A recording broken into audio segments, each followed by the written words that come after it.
The Galactic Council chamber buzzed with nervous energy as representatives from 12 major species gathered for an emergency session. Ambassador Zeftar of the Valerian Empire tapped his crystalline fingers against the obsidian table, creating a sound like wind chimes in a storm.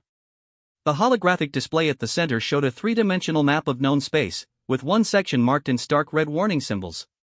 The humans have been silent for 73 standard cycles, announced Chancellor Mordun, her forearms gesturing dramatically toward the restricted zone. Not one transmission. Not one trade vessel. Not one diplomatic contact. The Keth representative, a serpentine being whose scales shifted color with emotion, coiled tighter in his chair. Perhaps they have finally realized their place in the galaxy. A young species should know better than to claim such valuable territory. Scattered agreement rippled through the chamber. The humans had appeared in galactic politics only 200 years ago, claiming a modest system cluster near the outer rim. What had shocked everyone was their audacity to declare the entire region off limits to all alien vessels. No explanations. No negotiations. Just a simple message broadcast on all frequencies: human space is closed. Violation will result in immediate defensive action. At first, the galaxy had laughed. Humans were newcomers, their technology barely adequate for interstellar travel. Their ships looked primitive compared to the elegant bioships of the Valorians or the quantum-powered vessels of the Nexari Union. Most species assumed it was typical new species posturing that would fade once they understood galactic politics. The laughter stopped when the first violation occurred. The hegemony of Scar, known for their aggressive expansion policies, had sent a survey fleet to investigate human claims to a resource-rich system.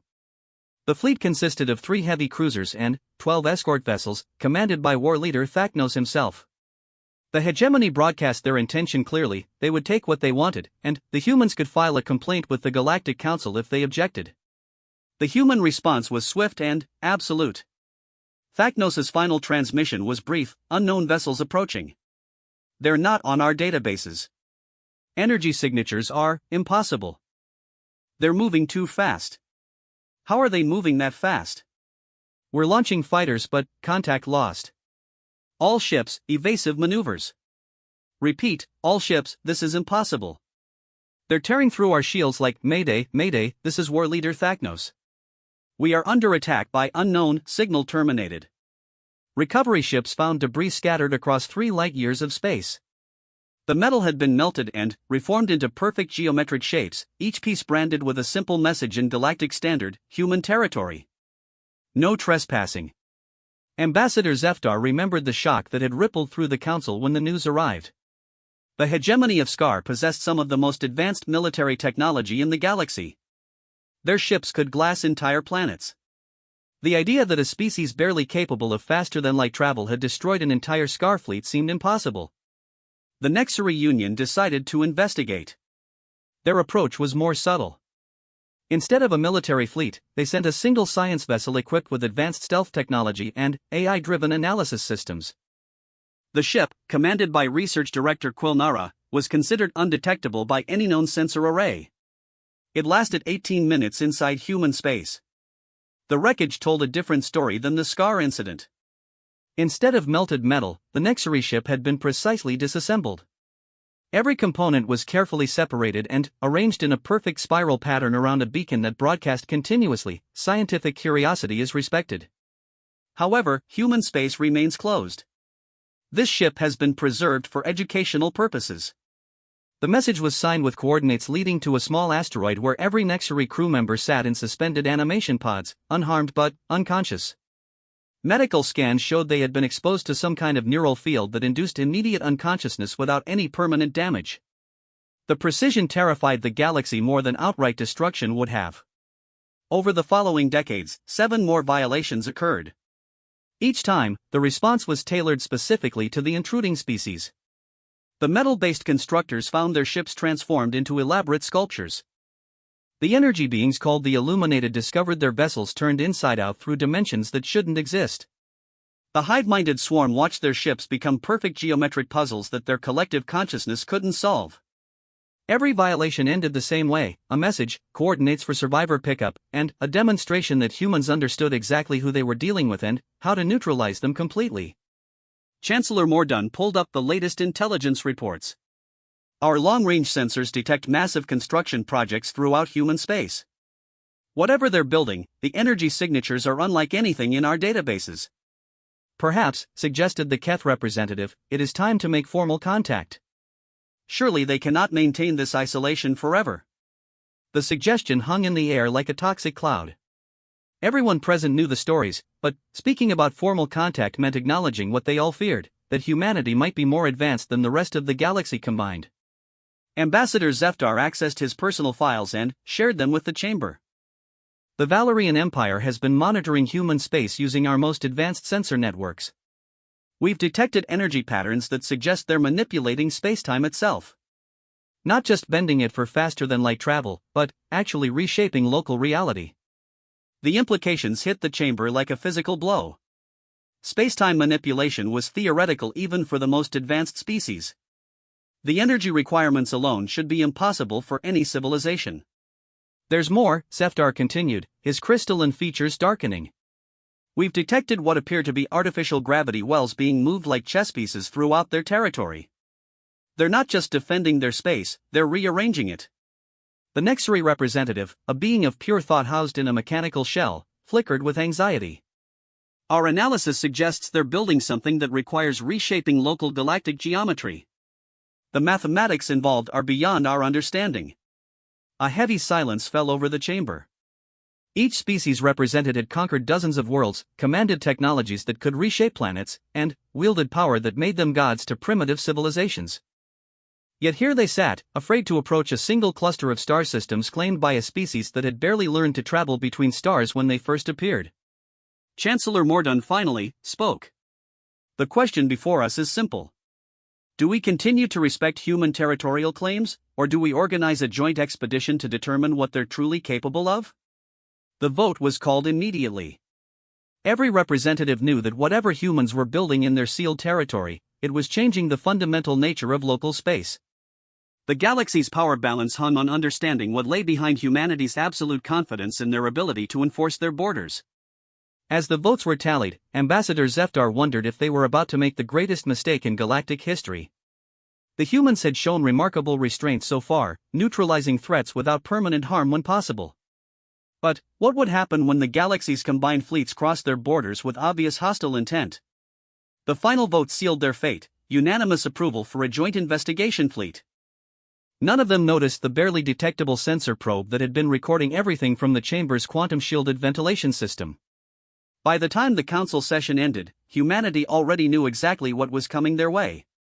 Captain Sarah Chen stood in the command center of Fortress Prime, watching holographic displays that showed the approaching fleet with detached interest. Around her, human technicians worked at stations that would have seemed like magic to any alien observer. The walls themselves pulsed with data streams, and the floor displayed real-time maps of local spacetime curvature. "Ma'am, we're tracking 437 vessels from 12 different species," reported Lieutenant Commander Jackson, his fingers dancing through three-dimensional control interfaces. Fleet composition includes everything from Valerian bioships to Nexari quantum destroyers. They mean business. Sarah nodded calmly. Estimated time to border crossing? 14 hours, 18 minutes at their current acceleration profile. The fleet approaching human space was the largest joint military operation in galactic history. Every major power had contributed their most advanced vessels, and several minor species had joined to prove their loyalty to the galactic community. The combined firepower could sterilize entire solar systems. Sarah activated her communication array, sending a message directly to Admiral Harrison aboard the Deep Space Monitoring Station. "Control, this is Fortress Prime. Confirm status of Project Sanctuary." Admiral Harrison's voice crackled through quantum-encrypted channels. "All systems green, Captain. The network is fully operational and ready for activation on your command. Our friends are about to get a demonstration they'll never forget." Project Sanctuary had been humanity's greatest achievement since discovering faster-than-light travel. While alien species focused on building bigger weapons and faster ships, humans had taken a fundamentally different approach to the problem of galactic politics. They had decided to rewrite the rules of physics within their territory. The approaching alien fleet had no idea they were about to enter a region of space where human will was literally law. Every atom within the boundary had been quantum tagged and linked to a central control matrix that could manipulate matter and energy at the subatomic level. It wasn't just advanced technology, it was a fundamental transformation of reality itself. Dr. Elena Vasquez materialized beside Sarah, her form shifting from pure energy back to matter as she stepped out of the transportation grid.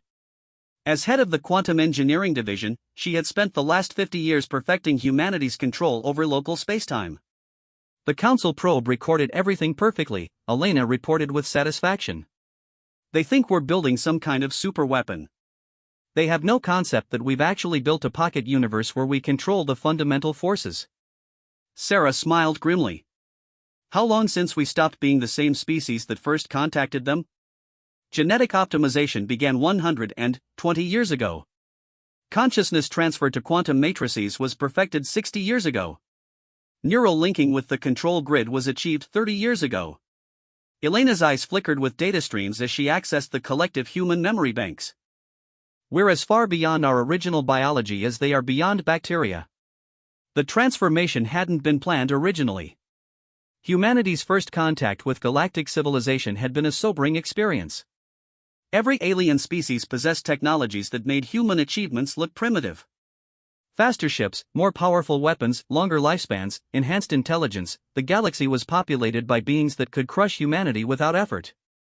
Most species would have accepted their place as galactic newcomers, slowly advancing through trade and diplomacy. Humans had chosen a different path. If the galaxy wanted to judge them by technological standards, then humanity would transcend those standards entirely. The first breakthrough came when human scientists discovered that alien technology shared a common limitation: they worked within the existing laws of physics. Their faster-than-light drives bent spacetime, but couldn't reshape it. Their energy weapons manipulated existing forces, but couldn't create new ones. Even their most advanced computing systems processed information rather than redefining the nature of information itself. Humans decided to think bigger. Sarah pulled up the tactical display showing the alien fleet's approach. Begin Phase 1 implementation. I want them to understand what they're dealing with before they cross our borders. Throughout human space, reality began to shift. The alien fleet's sensors registered the change immediately. Space itself was becoming more dense ahead of them, creating gravitational effects that shouldn't exist. Stars were shifting position, not through movement but through local alterations in the geometry of spacetime. What had been empty vacuum was becoming increasingly solid, as if the universe was transforming into something more substantial. Admiral Keftar of the Combined Fleet stared at his displays in growing alarm. Navigation reports were losing faster-than-light capability. Spacetime is becoming too dense to achieve quantum tunneling. His science officer, a Nexary consciousness in a specialized analytical frame, projected pure confusion. Sir, I'm detecting fundamental changes in the quantum vacuum. The laws of physics are being altered at the subatomic level. On the bridge of the Valerian flagship, Captain Zendar watched his bioship's living system struggle to adapt to changing environmental conditions. The ship's neural networks were reporting that space itself was becoming increasingly hostile to alien biology. Our ship is rejecting this region of space, his symbiotic navigator reported with growing panic. The quantum fields are being restructured to exclude non-human matter configurations. Throughout the fleet, similar reports flooded command channels. Weapons systems were losing coherence as the fundamental forces that powered them were being gradually redefined. Shield generators found themselves trying to protect against effects that had never existed before. Even basic life support struggled as the atomic structure of air and water became increasingly foreign to alien biology. Sarah monitored the reports with professional interest. Phase 1 complete. They're beginning to understand the scope of what we've achieved. The alien fleet found itself trapped between retreat and advance. Behind them, normal space functioned according to familiar physical laws. Ahead, reality itself bent to human will. Their ships could still function, but every system required constant recalibration as the universe around them gradually transformed. Admiral Keftar made the decision that would define humanity's relationship with the galaxy forever. All ships, full advance. Whatever the humans have done, we possess enough firepower to overcome it. The fleet pushed forward into increasingly hostile space, their combined technologies straining against fundamental forces that humans had rewritten specifically to neutralize alien advantages. Ships designed to move at faster than light speeds found themselves crawling through space that refused to cooperate with their drives. Weapons that could destroy planets discharged harmlessly into vacuum that absorbed energy and converted it into background radiation. Sarah opened a communication channel that bypassed every security system the aliens possessed, speaking directly into the consciousness of every being in the fleet. You came to our territory seeking answers. The answer is simple: we are no longer the species you catalogued 200 years ago. We have become something new, something that exists beyond your understanding of possible. You may proceed to our borders if you wish to learn what we've built. But understand that crossing into human space means accepting our absolute authority over the nature of reality itself. The message transmitted not just through their communication systems, but directly into their minds, proving that humanity could reach them anywhere, through any protection, using methods that shouldn't exist. Admiral Keftar realized he was leading the galaxy's greatest fleet against beings who had transcended the fundamental limitations that defined every other known species. The real terror was just beginning. The moment the combined galactic fleet crossed into human territory, reality revealed its new master. Admiral Keftar watched in horror as his flagship's hull began transforming. The advanced alloys were rearranging themselves at the molecular level, growing transparent sections that revealed the ship's internal structure. But, instead of causing decompression or structural failure, the modifications enhanced the vessel's capabilities. Life support improved dramatically. Energy efficiency increased by orders of magnitude. Weapon systems evolved into configurations that shouldn't be possible. "Sir," his science officer reported, voice trembling with a mixture of awe and terror, "our ship is being optimized beyond our own technological understanding. Every system is being upgraded to specifications that exceed our theoretical maximums." Across the fleet, the same transformation was occurring. Valerian bioships found their living systems enhanced with quantum consciousness matrices. Nexari quantum destroyers discovered their energy cores had been restructured to tap directly into zero-point fluctuations. The metal-based constructor vessels watched their frames rebuilt with materials that existed in multiple dimensions simultaneously. Captain Sarah Chen's voice reached every consciousness in the fleet through methods that bypassed all known physics. "Your ships are receiving our gift of improvement," her words materialized directly in their thoughts. "This is not conquest. This is education. You came seeking to understand what we've built. We are showing you." Admiral Keftar tried to maintain command authority even as his understanding of reality crumbled. "All ships, maintain formation. Prepare to engage human installations." The moment his weapons officer attempted to target human facilities, something impossible happened. Every weapon in the fleet fired simultaneously, but, instead of destructive energy, they discharged streams of pure information. The data contained complete technical specifications for technologies that were centuries beyond anything the galaxy had ever conceived. Faster-than-light communication that ignored distance entirely. Matter compilation that could build anything from raw quantum fluctuations. Consciousness transfer systems that allowed beings to exist as pure thought while retaining all physical capabilities. Dr. Elena Vesquez materialized aboard Keftar's flagship, her form shifting between energy and matter as casually as breathing. Around her, human technicians appeared throughout the fleet, their presence announced by the gentle transformation of each ship's bridge into something more suitable for interdimensional beings. "Admiral," Elena addressed Keftar with respectful formality, "you're experiencing cognitive dissonance. Your mind is trying to process information about reality that contradicts everything your species believes possible. This is normal when first encountering post-physical civilization." Keftar stared at the human woman who had somehow traveled instantly across space to appear beside him without triggering any of his ship's sensors. "What have you done to us?" "We've shared our perspective," Elena replied simply. "Your ships now exist partially within our dimensional framework. You can see what we see, understand what we understand. The question is whether your species are ready to accept what you're learning." Throughout the fleet, alien crews struggled to comprehend the data flooding their enhanced systems. The information revealed that humanity had solved problems the galaxy didn't even know existed. They had transcended the need for physical resources by learning to manipulate quantum vacuum fluctuations. They had eliminated the limitation of distance by folding spacetime into configurations where any point could connect to any other point instantly. Most terrifying of all, they had discovered how to edit the fundamental code that defined reality itself. Captain Zendar of the Valerian flagship found his bioship's neural networks overwhelmed with new knowledge. My ship is telling me that humans don't just live in space, he reported to the fleet command frequency. They exist as space. Their consciousness has merged with the quantum substrate of local reality. The revelation hit the gathered fleet like a physical force. Every species present had built their civilizations around the assumption that consciousness was separate from the universe it inhabited. Beings used technology to manipulate their environment, but remained fundamentally distinct from it. Humans had eliminated that distinction entirely. Sarah's presence manifested aboard every ship simultaneously, her consciousness addressing the fleet as a collective entity.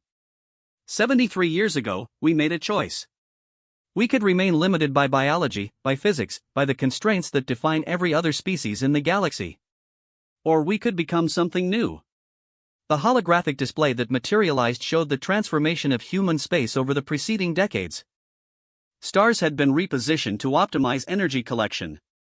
Planets had been converted into computational matrices that processed reality itself as data.